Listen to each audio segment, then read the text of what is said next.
जहाँ पे अभी पहुँचा है उसको आप किस रूप में देखते आते हैं कि जहाँ पहुँचना चाहिए था वहाँ पहुँच पाया है या उसको अभी और आगे होना चाहिए था? नमो नमः। धन्यवाद। जोहार।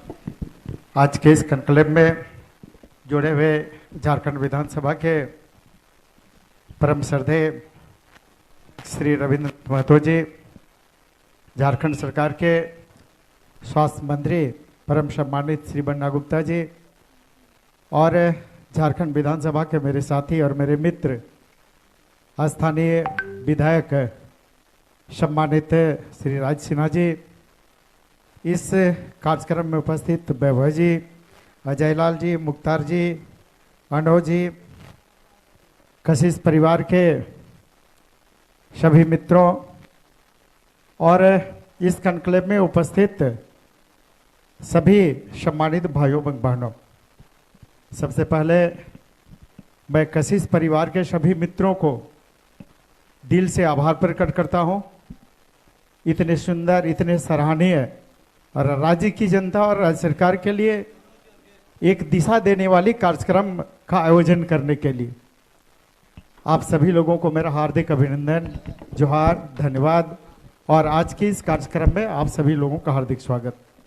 सबसे पहले मैं राज्यवासियों के लिए, कशिश परिवार के मित्रों के लिए और यहाँ पर उपस्थित सभी सम्मानित मित्रों के लिए एक कामना, और मेरी कामना है संस्कृत के एक श्लोक के साथ कि सर्वे भवन्तु सुखिनः, सर्वे सन्तु निरामया, सर्वे भद्राणि पश्यन्तु, मा कश्चित् दुःख भाग् भवेत्।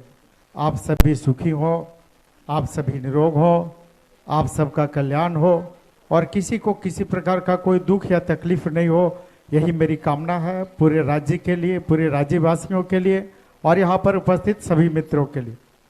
हम बात करते हैं कि निश्चित रूप से 15 नवंबर 2000 का वह दिन, जिस दिन झारखंड आंदोलनकारियों के आंदोलन के परिणाम स्वरूप झारखंड राज्य का उदय हुआ, सृजन हुआ।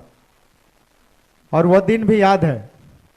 वित्तीय वर्ष 2001 और 2 राज्य के प्रथम वित्त मंत्री राज्य का बजट पेश करते और जो पहला बजट राज्यवासियों के लिए था वो लगभग 6000 करोड़ का था। और 21 वर्ष के बाद 3 मार्च 2022 का वो दिन भी याद है जब वर्तमान सरकार और वर्तमान सरकार के वित्त मंत्री ने 1,01,101 करोड़ रुपए का बजट पेश किया। अगर हम बात करें राज्य बनने से लेकर वर्तमान समय तक, तो बजट लगभग 17 गुना ज्यादा बढ़ा। अब बजट की राशि तो बढ़ रही है, लेकिन हम कहां जा रहे हैं, राज्य के लोग कहां जा रहे हैं, इस पर निश्चित रूप से इस कॉन्क्लेव में विचार मंथन होनी चाहिए, विश्लेषण होना चाहिए।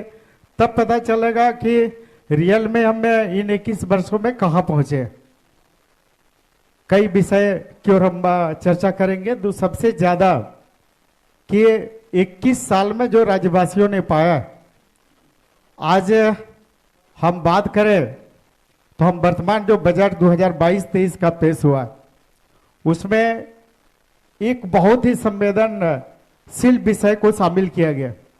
लगभग कुल बजट का 7% का प्रावधान कर्ज और ब्याज की राशि चुकाने के लिए किया गया। आज पूरे झारखंड राज्य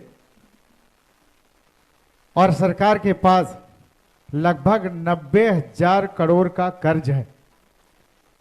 और इसको अगर हम लोग देखें तो जो कर्ज 90,000 करोड़ रुपए है राज्य सरकार के पास, इस कर्ज का ब्याज चुकाने के लिए सरकार को प्रति वर्ष 6,000 करोड़ रुपए चुकाना पड़ता है।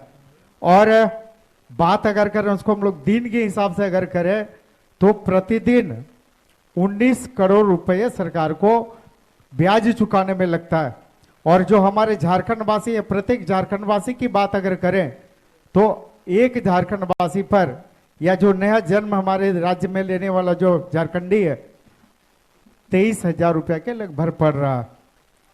तो निश्चित रूप से बजट की राशि बढ़ रही है, हम कर्ज में डूबे जा रहे हैं।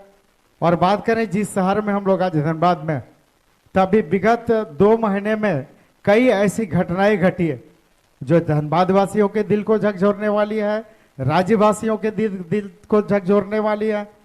लगभग 2 दर्जन से ज्यादा लोग अवैध खनन के कारण चाल के धंस जाने से यहाँ पर हुई है। तो ये सारे विषय हैं जो हम लोगों को विचार करने के लिए बाध्य कर रहा है कि हम कहाँ जा रहे हैं। बजट का आकार जरूर बढ़ रहा है, कर्ज में हम डूबे जा रहे हैं। बेरोजगारी की अगर बात करें तो यहाँ पर आज बेरोजगारी दर 13.5% हो चुकी है। किसान की अगर बात करें तो अगर हम बैंक का रिपोर्ट लेते हैं तो अभी 12,93,000 किसान पूरे राज्य में कर्ज से दबे हुए हैं। अगर उस कर्ज की राशि को हम लेते हैं तो 5,577 करोड़ रुपया किसानों के माथे में कर्ज है। कर्ज के मारे कई किसान आत्महत्या करने को विवश हो रहे हैं। आज अगर हम बात करें तो अभी सरकार का ही अगर हम आंकड़ा देखते हैं तो अभी लगभग 2,46,000 किसानों को विगत 2 वित्तीय वर्ष में सरकार कर्ज माफी की है। लेकिन अभी भी 9 लाख से ज्यादा ऐसे किसान हैं जिनके माथे में कर्ज है और 5,777 करोड़ रुपए अभी किसान कर्ज में दबे हुए हैं। तो निश्चित रूप से कई ऐसे विषय हैं जिन पर सरकार को भी ध्यान देने की आवश्यकता है। हर व्यक्ति को इसी ओर सजग होके सोचने की आवश्यकता है, विश्लेषण करने की आवश्यकता है। आज कई ऐसे मुद्दे हैं, कई ऐसे विषय हैं जिसका चर्चा किए बिना हम लोग इस कॉन्क्लेव में नहीं रह सकते। आप बात करें कि जो हमारे विकास के मानक है, अगर आते हैं तो जिस दिन हम लोग का राज्य गठन हुआ था उस दिन अगर हम शिक्षा की बात करें, विकास में शिक्षा एक बहुत महत्वपूर्ण आयाम है, इसलिए इस पर बात करना निश्चित रूप से उचित होगा। जिस दिन हमारा राज्य अलग हुआ था उस दिन हमारी साक्षरता 53% के लगभग थी और आज जो साक्षरता दर है वो 67.06% है। पुरुषों की अगर हम बात करें तो वो 76.84% है। महिलाओं की बात करें तो निश्चित रूप से 52.04% है। तो आज भी कहीं न कहीं लगभग 48% हमारी आधी आबादी जो हमारी जो महिला बहनें अभी भी निरक्षर है। तो इन सारे विषयों को मंथन करने की आवश्यकता है, इन सारे विषयों पर विचार करने की आवश्यकता है। आज अगर हम लोग बात करें किसान का भी, किसान कितने किसान कर्ज में डूबे हुए और किसानों का जो झारखंड में किसान परिवारों की जो औसत आय है वह 4,895 रुपये मात्र है। तो हम किस स्थिति में जा रहे हैं। स्वास्थ्य की बात करें और संयोग से आज स्वास्थ्य मंत्री भी जुड़े हुए हैं तो जी हम आपको रोकना चाहेंगे।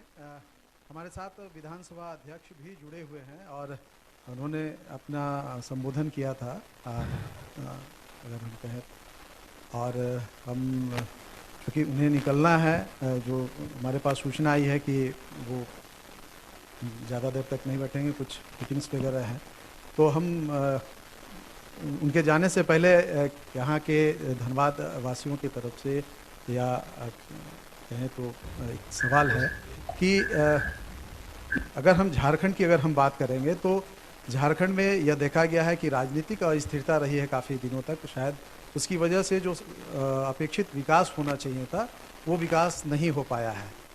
अगर हम पिछली सरकार को देखें तो एकमात्र वो सरकार थी जिसने 5 साल पूरे किए थे और अभी एक बार फिर अभी अगर हम बात करें तो अभी लगभग 2.5 साल का समय होने जा रहा है इस सरकार का। तो जो जनप्रतिनिधि हैं जिस तरीके से सारी चीज़ें आती हैं, तो ये जो राजनीतिक अस्थिरता की बात होती है ये कितना प्रभाव डालता है हमारे क्षेत्र के विकास के लिए, राज्य के विकास के लिए। देखिए निश्चित रूप से विधानसभा अध्यक्ष महोदय से सवाल।